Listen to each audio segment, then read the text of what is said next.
बिना इन्फ्लेशन बहुत ज़्यादा बढ़े।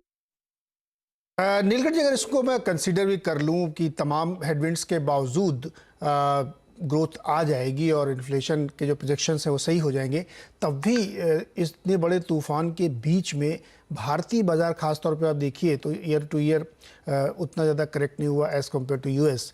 तो ये कैसे मजबूती के साथ खड़ा हुआ है? रेजिलियंस कहाँ से आ रहा है? इसके 2 कारण हैं। एक है कि जो हमने अभी तक बात की और मैं आपने जो अभी ज़िक्र किया कि हाउस होल्ड इनकम कमज़ोर हो गई है, लेकिन फिर भी लोग खरीद रहे हैं। ये मेरे हिसाब से एक मिसनोमर है। ये आप अगर डेटा देखें, तो आप देखें केवल two wheeler, four wheeler sales ही नहीं, आप देखें रेल फ्रेट, आप देखें क्रेडिट डिमांड, आप देखें जीएसटी कलेक्शन, आप देखें एयरलाइन ट्रैफिक, आप देखें हर हर बिजनेस का 3 ईयर सीएजीआर जो है वो 7-8% वॉल्यूम टर्म्स पे है। अब ये इनफॉर्मल इकोनॉमी और जो लोअर इनकम ग्रुप्स हैं उनका अभी पूरी तरह से उनकी रिकवरी नहीं हुई है, बट वो भी अब हो रही है। जैसे आप देखें नरेगा डिमांड जो है वो NREGA demand is a sign of unemployment, right? कि वो 200 रुपए में धूप में मशक्कत करने वाले आदमी को डेस्परेशन ही होगी। तो वो नंबर भी अब प्री कोविड लेवल से नीचे आ गया है।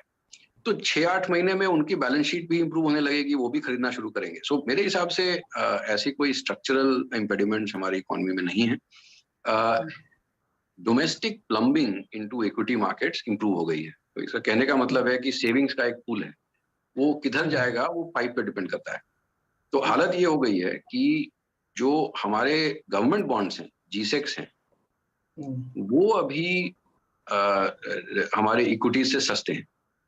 कि अगर आप इक्विटी रिस्क प्रीमियम अगर गवर्नमेंट बॉन्ड के यील्ड्स को लेके करें, हमारे गवर्नमेंट बॉन्ड यील्ड्स को, तो इक्विटी रिस्क प्रीमियम नेगेटिव हो चला है। और इसका रीजन ये है कि जो सेविंग्स का जो चैनल जो गवर्नमेंट बॉन्ड्स में जाता है वो अभी डिसरप्टेड है, बट इक्विटीज वाला चैनल जो है वो काफी अच्छी तरह से सिस्टमैटिक इन्वेस्टमेंट प्लान और ये सब के कारण काफी अच्छा फ्लो है। कुछ हद तक जो सिस्टमैटिक सेविंग प्लान्स हैं, जैसे जो सिस्टमैटिक जो इंस्टीट्यूशनल सेविंग्स हैं, जैसे ईपीएफओ हुआ, इंश्योरेंस कंपनीज हुए, उनमें काफी अच्छा ग्रोथ है, उनके एलोकेशन इक्विटीज के लिए बढ़ रहे हैं। तो इसलिए काफी हद तक अगर फ्लोज अच्छे रहेंगे तो थोड़ा पी मल्टीपल को सपोर्ट मिलता है, at least in the near term. इसीलिए हमारा price to earnings premium versus world जो है वो अब 50% पे चला गया है। तो just to put it in perspective कि ये कितना ऊंचा है। 25 साल में अगर आप गिने कितने हफ्ते हुए 25 साल में, जो 1250-1260 हफ्ते जो भी हुए, उसमें 2% of the time he P premium इससे ज्यादा रहा है। तो हमारा मार्केट ग्लोबल इक्विटीज के कंपैरिजन में बहुत ज्यादा एक्सपेंसिव है।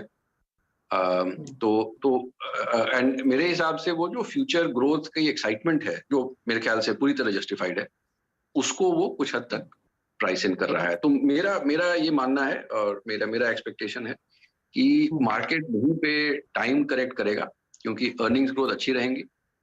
तो 1 साल बाद यही प्राइस टू अर्निंग्स और रीजनेबल लगने लगेगा। तो उसके बाद से फिर अर्निंग्स ग्रोथ को हम ट्रैक कर सकते हैं। तो एक टाइम करेक्शन में जा सकता है बाजार, लेकिन इस टाइम करेक्शन के बीच में क्या बाइंग करनी चाहिए, किन सेक्टर्स पर नजर रखनी चाहिए, इस पर बातचीत करेंगे एक छोटे से ब्रेक के बाद नीलकंठ मिश्रा के साथ।